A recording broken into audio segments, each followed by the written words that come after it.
昨昏伫咧立法院三读通过4天加1天的固定假日，也毋过在增加的假日啊，互病院是烦恼讲如何排班。另外，产业界是认为这是伫咧关税也个股会以外，搁增加压力。但是劳团是感觉讲哦，这几年来劳工的工时拢无明显降低，所以即便增加这假日啊，嘛会使降低过劳的风险。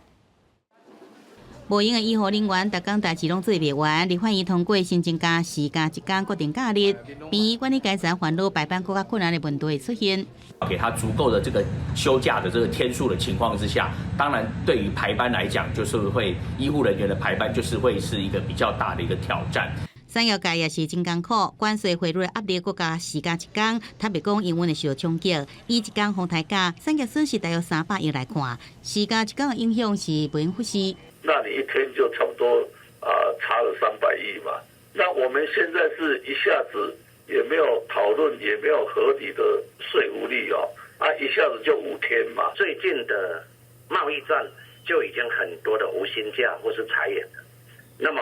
这样4天的话，多少也会有所影响的。工商协进会讲，修法有正面意义，不过嘛要考虑挖苦排班、赶订单的制造业、服务业加中小企业的冲击，呼吁政府提供相关优惠补助方案，加强产业转型辅导，也有简化排班、加班规定这配套来协助企业。一个是增加国定假日嘛，然后另外一个工会常常诉求的就是可增加我们的特休假的日数。劳工团体是希望就此改善台湾长期工时管的情况，更有保障，就硬性规定这边就并在那个年休里面。政府要去跟劳动团体或者说资方去做讨论，而不是民众单方面的认为说，我觉得加几天会比较好。也是要体谅资方，对啊，因为没有资方就没有劳方嘛。有更加多休假日，劳工差不多拢是赞成的。不过也有人认为讲爱替资方加想一个，因为双方关系是真紧密的，倒一边倒落来，拢会影响另外一边。记者综合报道。